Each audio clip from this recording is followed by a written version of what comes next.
In this episode of the Brawn Body Health and Fitness Podcast, I am joined by Reagan Rust to be discussing the unique needs and demands of female athletes, issues that female athletes are currently facing, problems within coaching for female athletes, and so much more in the world of female sports. Reagan is the perfect person to talk about this stuff with, as she herself is a professional hockey player for the AIK hockey team over in Europe, and she's the former captain of the Boston University NCAA Division One women's ice hockey team.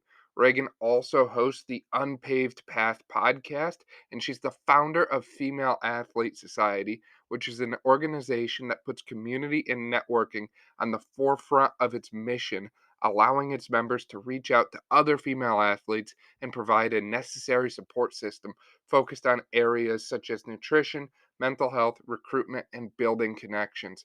Reagan is an incredible leader. She is 100% herself, and she is a pretty amazing person, as you'll hear throughout this interview. Before we get to this episode, here's a quick word from one of our sponsors. Reagan, welcome to the show. Really excited to have you on with us today. Thanks so much for having me on. I'm excited to be here. Can you tell the people that are listening a little bit about yourself, what you do and how you got into hockey? Yeah, so I'm originally from Mississippi, huge hockey town. No, I'm just kidding. Very small. But I play ice hockey professionally here in Stockholm, Sweden. But, I've had a long journey with hockey, and I started in Mississippi with the Memphis River Kings. They created a little league basically for all of us. And the hockey players that were running at the time were like, oh, you guys should come, like me and my older sister. And they're like, there's gonna be so many girls, it's gonna be a blast. And then we show up and it's me and my sister and one other girl and 30 little boys. And we ended up sticking with it, traveling all around the country, went to Nashville, Pittsburgh, New York, Boston, every place you could possibly imagine. And yeah, haven't looked back from it. That's incredible. And then from there, you went on to play Division One NCAA hockey as well, correct? Yes, I did. I played 2 years at RIT, Rochester Institute of Technology, and then I played 2 years at Boston University. And now you're playing professionally. That's amazing. There's not a whole lot of, is there a lot of women's ice hockey programs in the D1 level or not so much? I think there's like 41 now. Okay. They just introduced a new league. I think that brought in like 7 or 8 teams.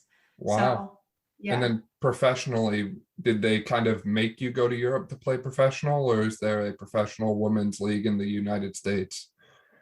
Yeah, so there's 2 leagues right now. One of them is the PWHPA, and I think there's 5 different regions. So 3 in Canada, 2 in the US. And then there's also the NWHL, which is now the PHF. Something like that. And they have teams in Boston and in Canada and New York. So a few teams there.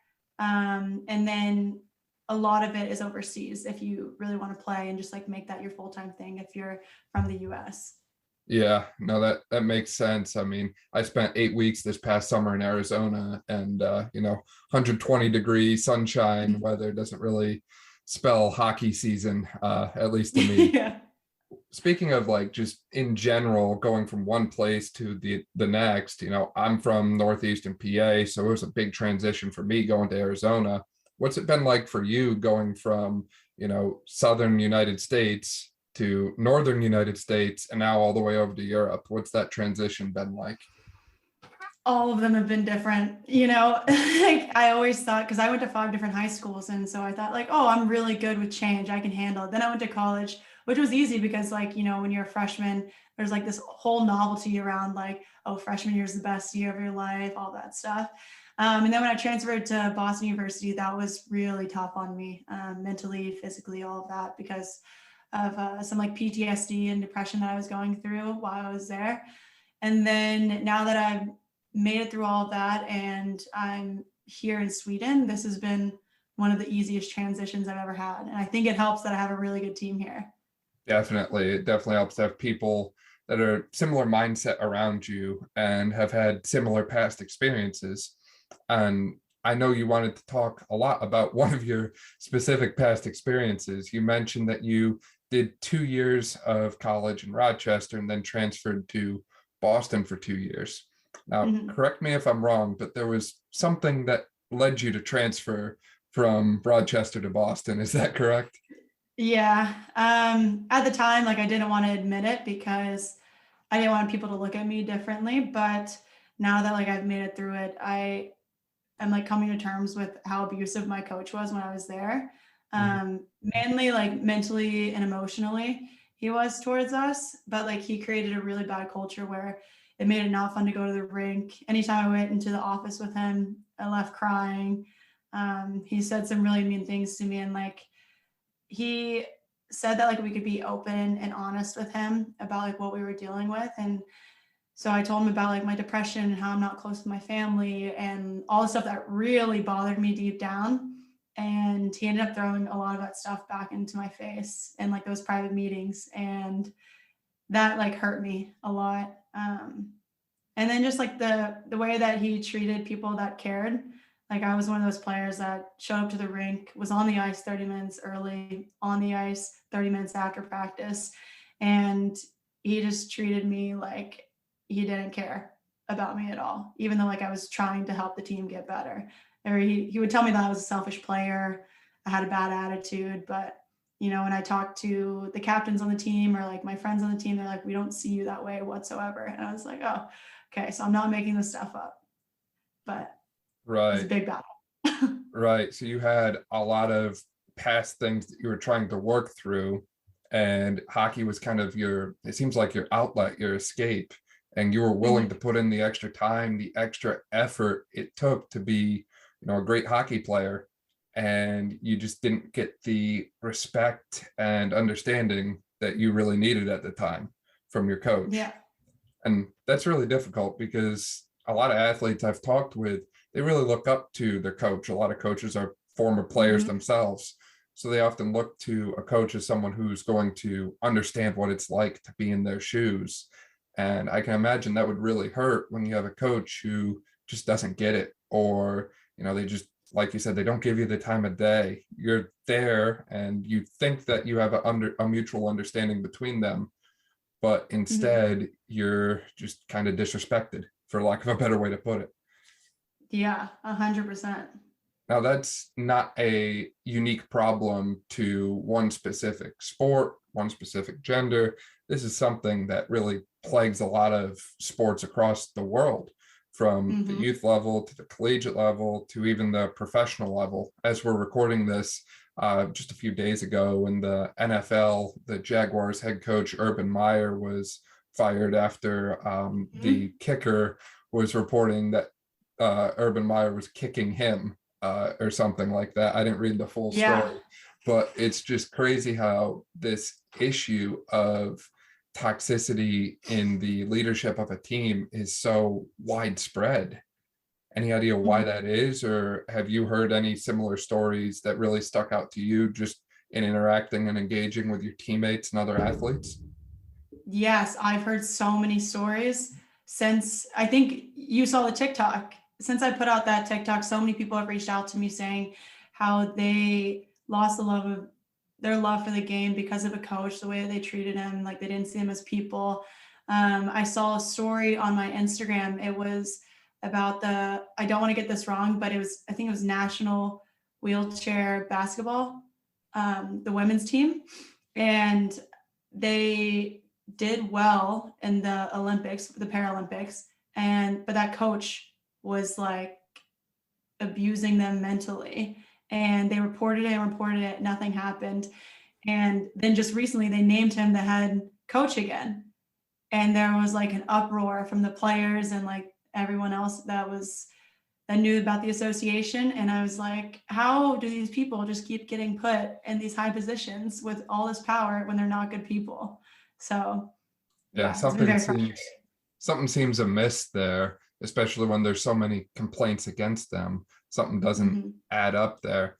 Now, I like you brought up a couple things there. One, this is something that kind of impacts people chronically. It's not just a oh, we have a bad coach and we'll just, trade teams or transfer teams or change teams somehow and move on. Mhm. This is a longer lasting issue where some athletes literally lose their love of the game and the competitive edge. And that has impacts on mental health, on physical health. I was working with a athlete from a training standpoint about a month and a half ago from when we're recording this, and he was a hockey player himself, but after he got out of hockey he just didn't feel like doing anything. He was so burnt out, and he Mhm. came to me and he was easily 60 to 70 pounds overweight, and he was just like, look, I don't really know how I got here and I don't really know where to go from here. But his whole physical and mental health just turmoiled downhill in the years that followed his exit from sports. And that's something that we'll talk a little more about it later. But we can talk about how, these issues, again, they're more chronic in nature. They don't just come up and disappear one day. And you also hit Mhm. on the social media piece, which I think is huge, is we now have a vehicle or an avenue to share stories like this and make them public, make them known. Because before, stuff like this, it happened all the time, but no one even knew about it. There was no way to Yeah. share that message. So it's very powerful for people like you to be able to share that and empower others to do the same thing. You also mentioned Mhm. that this is kind of a society, like a cultural problem within coaching. So how do you think people can go about cultivating a better team culture from a coaching standpoint? Did you have a better team culture when you were at Boston? What was different? It was completely different when I went to Boston. I speak so highly of all my teammates there, all the training staff that we had, the coaches, everything. This is just like one example, though. My coach really cared about us, not just players, but as like the person we are, like what we want to do in the future, what were our goals, all of that. And he helped us every step of the way. Like if we needed him to call somebody or if he had a contact, he was more than willing to help us. But this is when I knew that I could sort of relax once I got there. So it was probably a couple months in, and I was driving to Pittsburgh to go visit friends and stuff. And I had told him about this maybe like 2 months earlier. And so I don't know how he had this exact date in his head where he would call me. But as I'm driving there, he calls me. He's like, "Hey, Reagan." I was like, "What's up, coach? How are you?" He's like, "No, I was just trying to see, like, are you in Pittsburgh yet?" I was like, "I'm on the drive right now." Like, how did you remember that? He was like, "Oh, like, I don't know. I just wanted to check in and see how you're doing." I was like, "Wow, thank you." And like I just felt so much relief hearing from him and like hearing how much he cared. So like the culture that he created started with him. Like all the players that come back, all of the alumni, they say that they come back because of him. Like the program is special because of the coach and the culture that he created from the top to the bottom. So how would you recommend other coaches go about cultivating a similar culture and mindset approach within their teams? And this can be for any sport. Obviously, we're talking mostly about hockey here, but this applies to any sport, any age, really. Yeah, trust is a huge thing. We like I trust and I still trust all of them at BU. And I think like he chose really good leaders and he's chosen them from the start of his 15-year long run. Um, and, when I first got there, my captains made it very clear that like how important we were and like how everyone had their role and that we all had to buy into our role and um, trusting each other, having common goals in mind, and not talking about each other behind our backs. If we had an issue, whether it was with our coaches or with our other teammates, we went and talked to that person specifically. And like that was a team rule. And we tried to leave as much as we could off the ice because when we were on the ice, that was when we needed to be like our best team. And so like you could settle things off the ice if you're having issues with someone. Definitely. That's huge. Creating a open environment where all types of communication are welcome, and being able to separate the on ice from off ice time is huge because so many people have, things go wrong every single day. something doesn't go as you initially planned, or you get a bad phone call or bad exam grade, whatever it is, you always have these little hiccups in your day. And if you're constantly bringing that negativity onto the competitive side of things, then your game is going to be off. But think of how that impacts the rest of your team. Yeah. Having that understanding that your actions have a bigger impact than just on yourself is huge. One, and two, being able to understand, like you said, that everyone has a role, everyone has a job to do on the team, and you have to fulfill that job in order for the whole team to play at their best, right? The goalie isn't going to be up there trying to score a goal, right? They're the goalie, they block the goals. So if everyone does their job, then the whole team functions as a uniform, united system to win the game. When people go out and do their own thing, so more, I don't want to say selfish, but acting in their own interest instead of the team's interest, that's when things kind of go awry. So I really like that you brought those points up. Another thing I want to add too is, there's over 20 plus women on this sports team, right? And we have like our hormones and we have our cycles and all that stuff, but we also know that like school and life and family is like super stressful. And so if we see that someone's having a bad day, we never let it go unnoticed. Like we made sure that they knew that we were there if they wanted to talk. So like that was another piece that was super beneficial even for me. When I lost one of my friends to suicide my junior year, I wasn't able to talk about it, but I did tell one of the trainers at the time, and he made sure to tell the other coaches. And I get onto the ice and I'm like literally tearing up because I want to be there, but I'm also in a lot of pain. And like each coach came up to me individually and was like, "We're here for you, whatever you need, like please let us know. And if you can't be here today, that's okay. Like take what you need." Yeah, I'm really sorry to hear about that loss, but two, it's nice to know that the coaches and your team were so supportive of you at that time, because sometimes practicing or playing, a regular season game or whatever it is, sometimes that's not as important as the other things in life. So you really have to be able to weigh that. And it sounds like they were able to help you do that. One thing you kept saying was, I told this coach and he, on a women's team of 20 or 20 whatever female athletes. Did you have any female coaches or trainers, or was everyone male? Oh, we did. So our head trainer was a female, and then the grad assistant, who like I was pretty close with because I had hung out with him all summer training. He was the first person I told. And so he contacted like my head coach. My head coach told my two assistant coaches, who were both female. So we had a lot of women, which was very good for us. Right. I was going to say, it's nice to know that you have like a female sports team that has female athlete issues that can talk with former female athletes about those issues, because there's some things that, well, admittingly, guys just can't relate to. So yeah, it's nice to for know sure. you have that connection system there.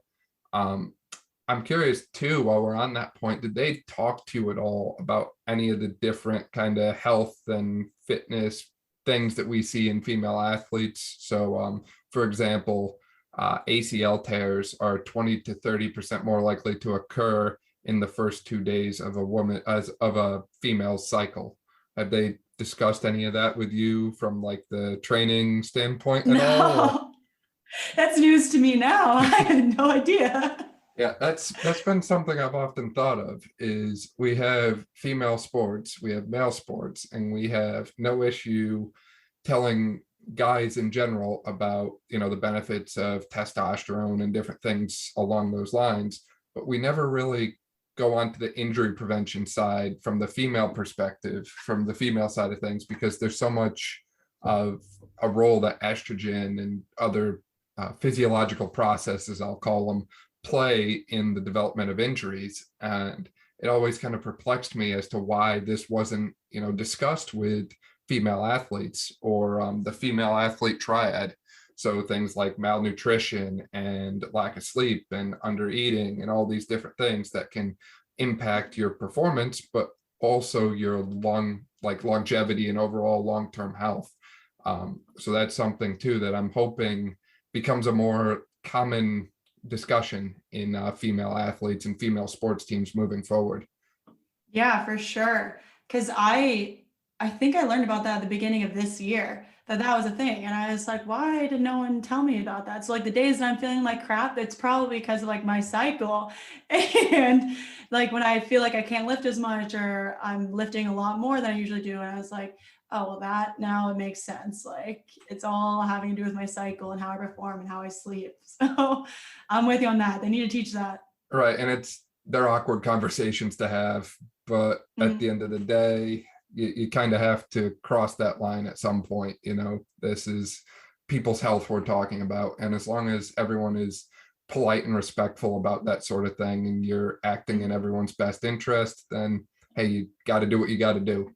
But Yeah, it's so funny that it's an awkward conversation though, because everyone knows that women get their period. Like it's a normal thing. And I'm pretty sure at BU, like our equipment manager, who was a guy, packed a bag of tampons and like pads and stuff for us in our equipment bag so that we always had it in case we needed it. And ponytails, those were in there too. wow. Well, props to that guy. Yeah. Yeah. And there's other topics that just kind of become awkward for people to talk about too, right? It's not just reproductive. Sometimes it's like gut health. We've done 2 or 3 podcasts in the past month and a half or so about gut health, right? And for some reason, people just don't like talking about poop. It's kind of like taboo or whatever. And it's like, look, this is your health, this is your body, this is reality. And if you don't want to talk about it, then you're never going to learn how to best take care of yourself, so to speak. It's Yeah. not like they give you an owner's manual for the human body. We True. wish, right? Yeah. Well, I mean, if you talk to any women's hockey team, they probably take pregame poops together. So that wouldn't be anything new for us. We're not embarrassed. So we talked a little bit about what needs to go on as like a shift relating to the mindset within college sports and professional sports through your experiences. Do you think in general that this problem has been mostly on the coaches, or has it been more on kind of the universities or organizations that hire the coaches? Or is it a player's problem and how they perceive the coaches and how they interact with them? Like, is this a multifaceted problem? How do you think this whole issue really came about? Like I always say, especially with leadership, things start from the top. And so, like with the NCAA, how can we report to the NCAA like abuse from coaches? Is there a vetting process by the NCAA or by the university for these coaches? Like, do they have psychological backgrounds? Do they have lessons on how to talk to their student athletes? Do they get all this training done before they are even allowed to coach? Which is like, if you're a male coaching female athletes, you should know about what goes on with female athletes and their period and all that. Or like mental health, like they should be trained in that as well, because it's so important, especially with student athletes. Like they experience a high rate of depression and anxiety. And then again, it goes on to the players and athletes that at the end of the day, like nobody's going to know that you're dealing with something outside of sport. So you have to speak up about it. Like it's on you as well. And if you're struggling, maybe you should talk to some of your other teammates and see if they're struggling. And if everyone has a collective problem with a coach, where do they go from there? So it happens that I think everybody has to take responsibility for their own actions. But definitely at the top, like the NCAA and these schools need to protect their players. For sure. Do you know if there's like a requirement of what coaches have to have as like a background in order to coach at a collegiate or professional level? Like, do they have to have like a degree or certain trainings or anything like that? Or can pretty much anyone do it?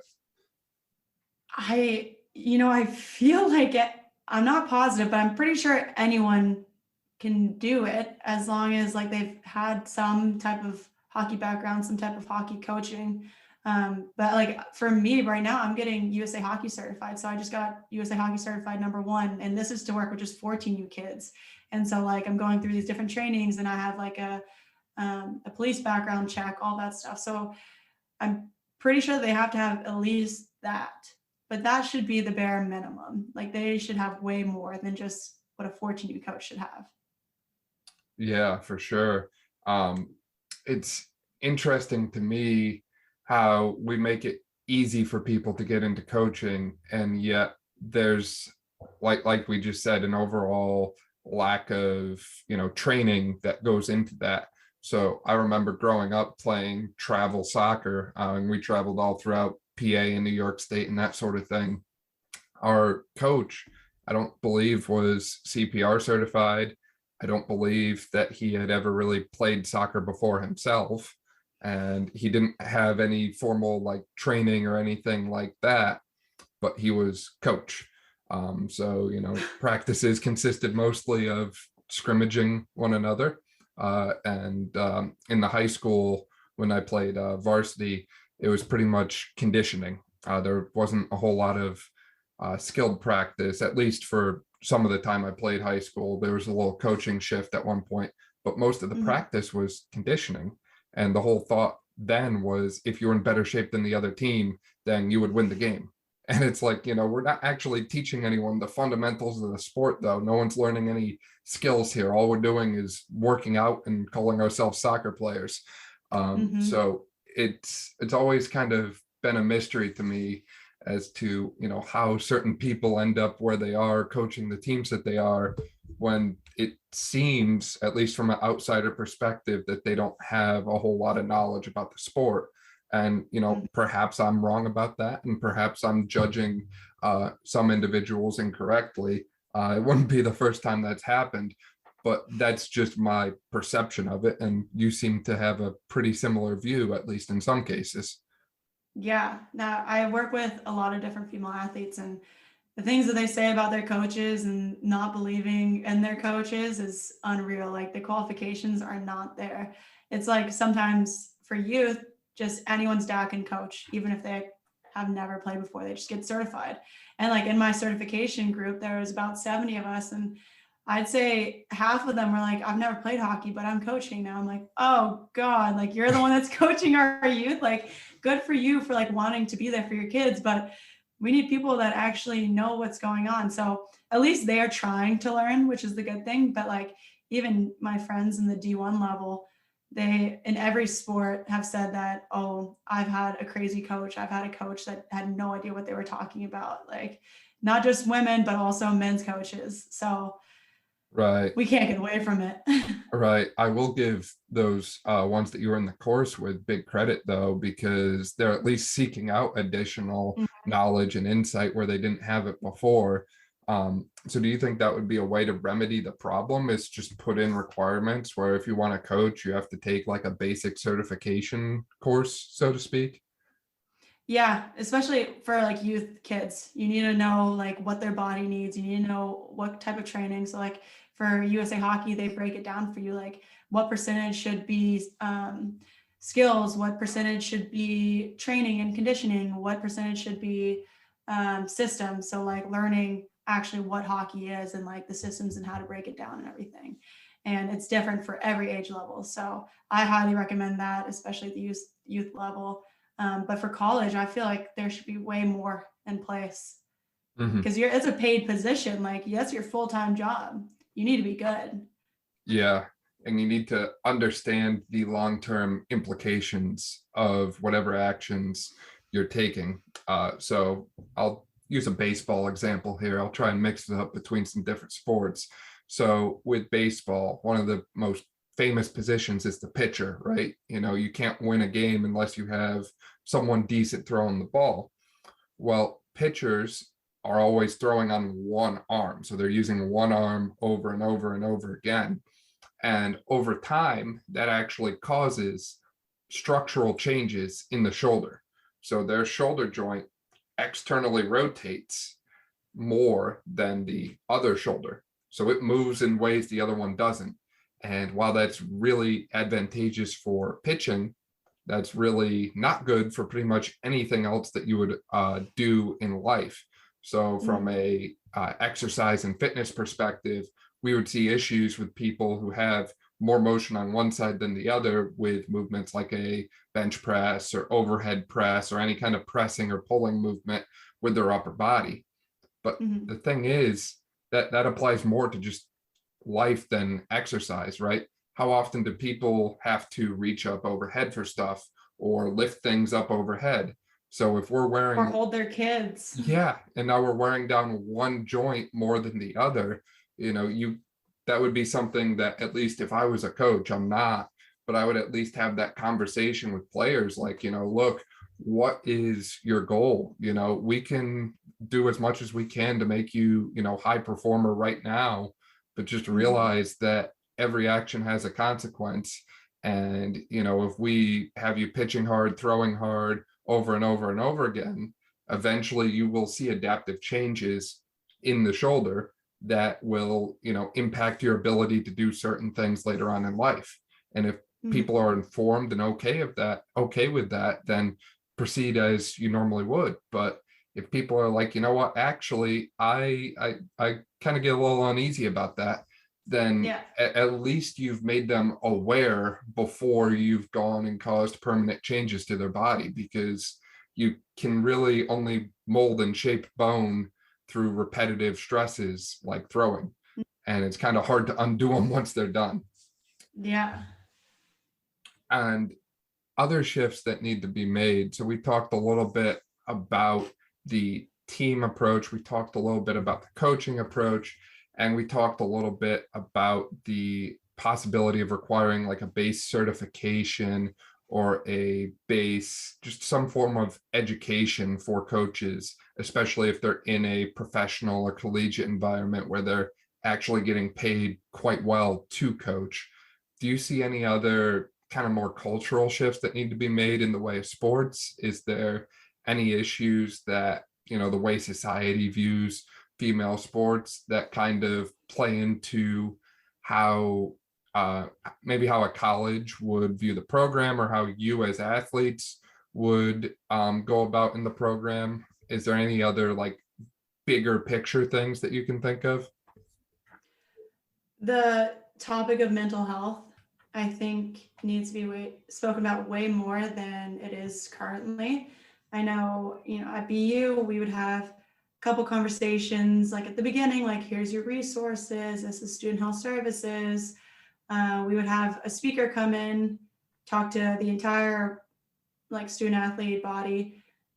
But besides that, there wasn't much said about mental health. And so I know a lot of guys that played different sports, whether they were crew or track or soccer, like they dealt with major mental health issues, and they didn't know how to talk about it at first because nobody was telling them really about this, like they have feelings and that they should be able to feel those feelings, or like how to cope with it. And so I think mental health, there needs to be way more done, whether it's hiring more sports psychologists, because I know right now, I think the NCAA only demands one or only requires one sports psychologist for an entire school. And at BU, we had 500 athletes. So that's an issue in itself. Yeah, that person's very overwhelmed, aren't they? Yeah. And half the time, I didn't even know that we had a sports psychologist at BU. So I was going outside using my own means and resources to get there. And it was a lot for me because I was a broke college student, but I needed to talk to someone. So Right. You mentioning the mental health, it made me think of an article, and I had to pull it up here. There was an article published back in 2019 about mental health in elite athletes, and they actually found that if you place a system in play that fosters early detection and early intervention for anyone displaying symptoms of mental health, and they have a list of different ones here, they actually help to acknowledge the role that mental health plays in overall performance, and Mhm. led to increased physical well-being for the athlete and increased performance for the athlete. So if you want to maximize the performance of an athlete and the longevity of someone from a health standpoint, you can literally do that by taking care of their mind. And there's so many other books written about that topic too. There's a good one I have on my list to read here called Peak. And that book literally teaches you how to put yourself into a mental flow state. And when you're Mhm. kind of in that zone, so to speak, you perform at a much higher level than if you were just kind of looking at this as, just another day, just another thing Yeah. I have to do. So really cultivating the right mindset is huge. And again, that's something that, as we've talked about, it's just missing from sports currently. So I'm Mhm. glad that now it seems like you're in a better position to get access to people who specialize in that sort of thing. And that's probably helped you tremendously as well. Yeah, 100%. I think I was fortunate enough. Well, it's, I guess, how you frame it. I've been going to a psychologist since I was in 11th or 12th grade. And so, like, I've already understood, like, the effects that mental health can have on the mind. And I've been experiencing depression and anxiety since I was a freshman in high school. And so, like, going to college, I was like, oh, I should probably brace myself for this. So I think I had an upper hand compared to most athletes who hadn't suffered from it before. So I think, you know, they've been talking about it now within like the workplace and everything like that, but like mental health days, they should be a real thing. And I think coaches should allow their players to have mental health days because it's so important. And I think that a lot of schools should start implementing courses that kids can take in order to understand their mind. So like reading that book, instead of having just read it on your own, having someone actually teach it to you so you can ask questions and like try to put it into place. But I know, like, for example, at Ohio State, they have 4 sports psychologists that are full time. And so I'm pretty sure that they have this, it's like an app on the phone. They take a little quiz before when they wake up or like when they go to sleep or right before practice. And it's just like, how's your day been going so far? Like, what's causing you stress, all that stuff. And so they just rate it on like a scale of 1 to 10. And I think like that's genius. Like you should be checking in with your players every single day. Right, like a daily check-in, so to speak. Mm-hmm. Now, do you know if they developed their own form for that or if they're using one? That was a great question. I have no idea. Okay. Yeah, because that made me think of back in spring of 2021, I actually did a health promotions project and we utilized something called the GAD-7 as a outcome measure to look at the correlation between phone screen time, anxiety, and heart rate variability, which is a great measure of cardiac health. But that's a 7-item free scale that you can get online, and to be able to take that daily or to administer that to players daily, what's going to take them to fill out 7 quick questions, like 20 seconds max. That can be something that you can use over time, track that data, and knowledge is power, as I like to say. So if you literally have a program assistant or coach assistant or whatever, give those forms, those numbers to that person and have them put it in a Excel sheet, and then you can kind of track the flow over time. So that's a 7-item question that I said looked at anxiety. So if you're a college coach, for example, you could use that and track the team's anxiety levels throughout the semester. Maybe they go way up during midterms. Maybe they go way down following, or vice versa. Maybe they're, normal at midterm exam time, but they go way up right following. So being able to track those trends is going to help you understand your team, understand your athletes so much better. 100%. I think that's a great idea. And you also hit on the point of education, and I can't echo that enough. I come from the physical therapy background side of things, and there was a article that I shared with someone about a month ago in the Journal of Neuroscience from 2004. And this article actually showed that people who have chronic pain have decreased gray matter in different areas of their brain. So we're talking about individuals who have chronic pain. Literally, their brain changes its structure and function. Like there's changes in the density of the gray matter in a number of different areas in response to that pain. So I just don't think in general that people are aware of what the long-term implications of poor mental health and physical health and that sort of thing are on their entire Mm. life, right? This, like, your brain is your one of your most important organs. You kind of need it. So Yeah. if you're in pain and things aren't going well for you, well, it's going to have a much more negative effect long term. So I Hmm. completely echo your point on a increased need for education and outreach, and that's where people like you really shine, right? Because you've been through all these things, you see the issues, and now you're going out of your way to share them on social media, on podcasts, on so many different platforms, and I really Yeah. applaud you for doing that. Thank you.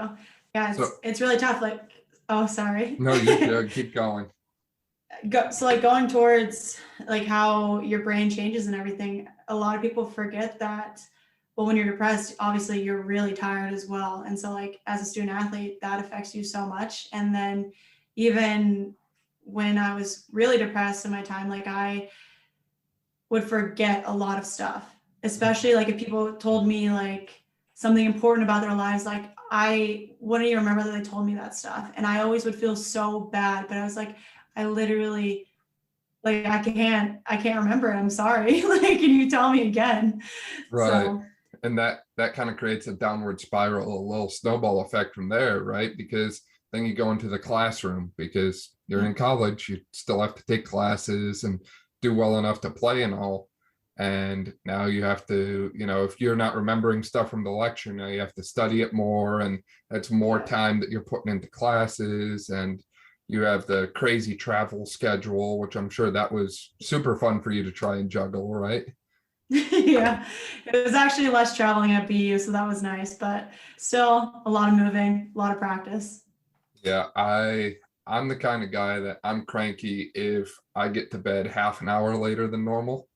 And I sleep like 7 to 7.5 hours a night. Like that's my like sweet spot. And if I sleep too Yeah. much more than that or too much less than that, like my whole day is just off. So I don't know how you could have been so flexible to have, like, the 5 a.m., 6 a.m. wake ups, or probably even earlier than Mhm. that for ice time different times. And then the late Yeah. nights for away games. Like that's crazy.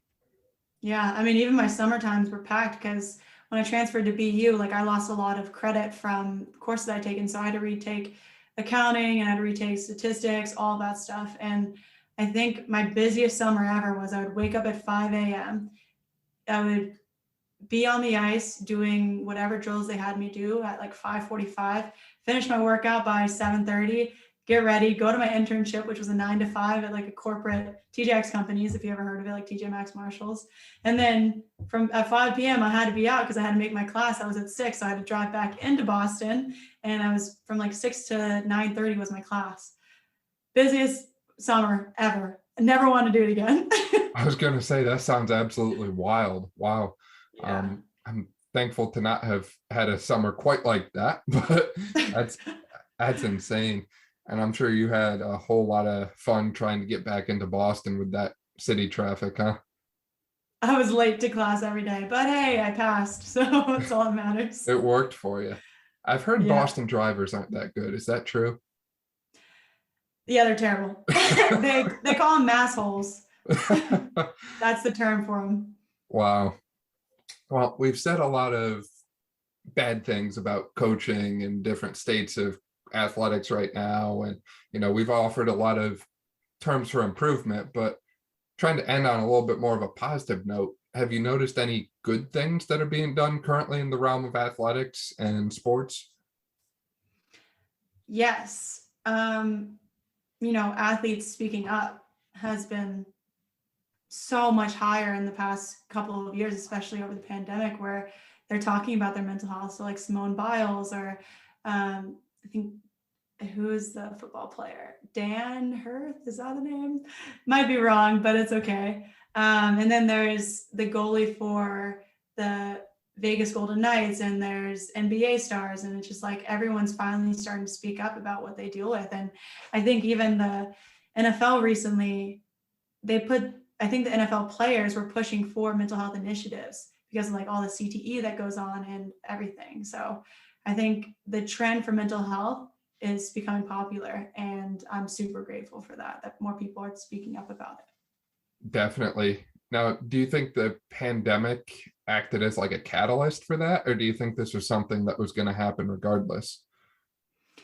I think it was going to happen, but the pandemic sped everything up because for the first time, people had to sit with their thoughts. Mm-hmm. And they couldn't distract themselves because we were all stuck at home. And so like, what are you going to do? You can only call so many friends on FaceTime before it gets old. And I think we were so used to having such a busy life that like taking that step back is exactly what everyone needed, even if it didn't feel like it at the time. Right. Sometimes that stillness is actually the key.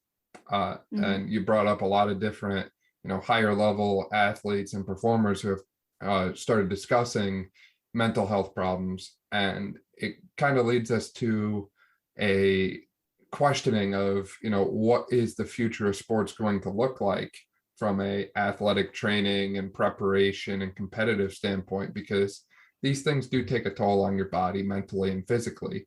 So how is it we can find new innovative ways to increase things like physical performance and promote mental health while still maintaining a higher level of play?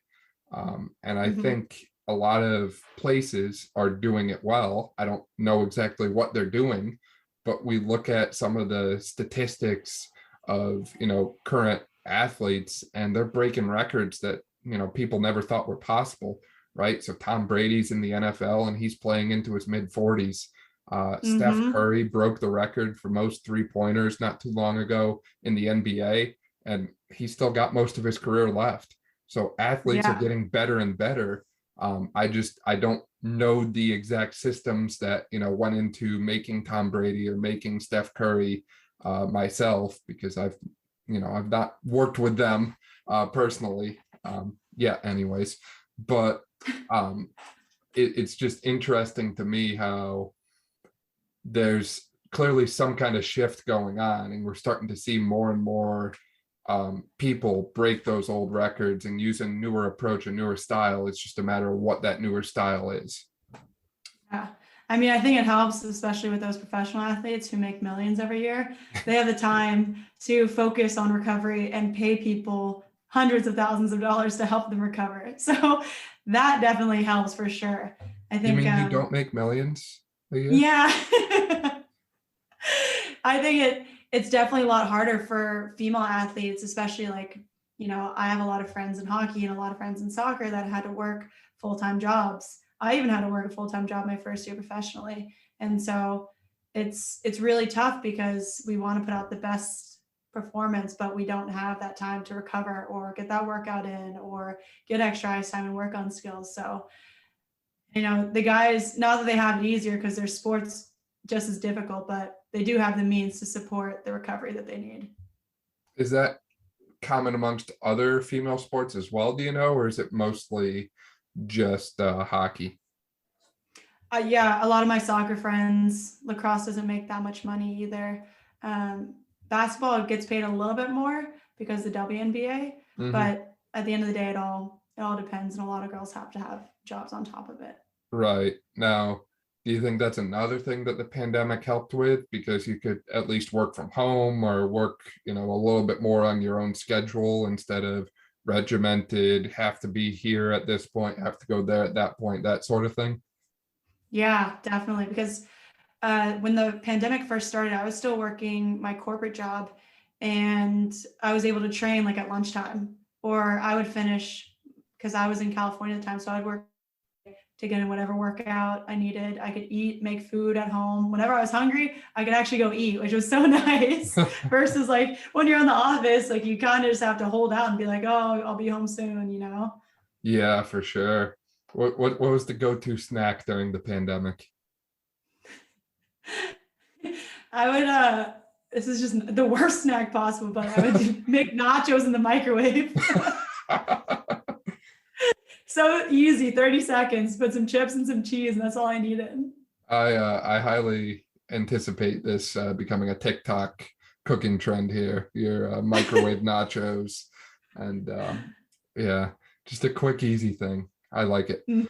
Reagan, is there anything else you want to share with those listening about your own journey through college and professional sports, or just about any of the things we've talked about, from current issues in coaching and sports to possible solutions to those issues? Yeah, I would probably give something somewhat motivational, but believe in yourself. If I've learned anything from everything that I've been through in my journey through hockey, sports, the life after sports, all of that, it's that like I had to believe myself more than anyone else did, because at the end of the day, I was the person that had to put in the work. And also like own your feelings. You need to understand what you're feeling. You need to understand your emotions and not put it in the back seat, because like we've seen with the pandemic, it's so important to be able to take a step back and see like, oh, maybe I just need to go take a nap instead of trying to push through this workout or trying to push through this work, like this extra work that I have to do for work. But yeah, own your emotions and believe in yourself for sure. That is great advice. It makes me think of a quote from forget what he was. I think he was from Syria. I think his name was Publius Cyrus. I'm going to butcher that name. It's Publius for those at home. He has a quote that I really like. It says, "Would you have a great empire? Rule over yourself." And that seems to be something that you've really taken to heart, is you really focus on the things that you can control and not dwell on the things that you can't control too much. And you really focus on the things that you need to do and what you have available to you. And by optimizing those things, you've created a pretty impressive sports career and a pretty impressive community outreach at this point through the power of social media. And you're empowering and inspiring people across the world, people who you might have not have even met before, to really stand up and speak out about the issues that they're facing. So really applaud you for that, and really hope you continue to do those amazing things that you've been doing, Reagan. Well, I appreciate it. That actually made me so happy. Thank you for those kind words. Of course. Thank you so much for your time and for coming on to the podcast with us today. Yeah, for sure. It was a blast. Thanks for having me. Thank you so much for listening to this episode of the Brawn Body Health and Fitness Podcast. For more on Reagan and the Female Athlete Society, make sure you check her out on TikTok at Reagan Rust, on Instagram at rea.rust, and at Female Athlete Society. You can also find her website, www.reaganrust.com. We link to all of that below in the notes in case you didn't quite catch it. Please make sure you check out the rest of our awesome podcast episodes here on the Brawn Body Health and Fitness Podcast. And if you find any you like, make sure you share them with a friend and share them on social media. We'd love to get the word out and continue to help other people and just share the great message that we give as it relates to health and fitness. Thanks again for listening. We'll see you next week.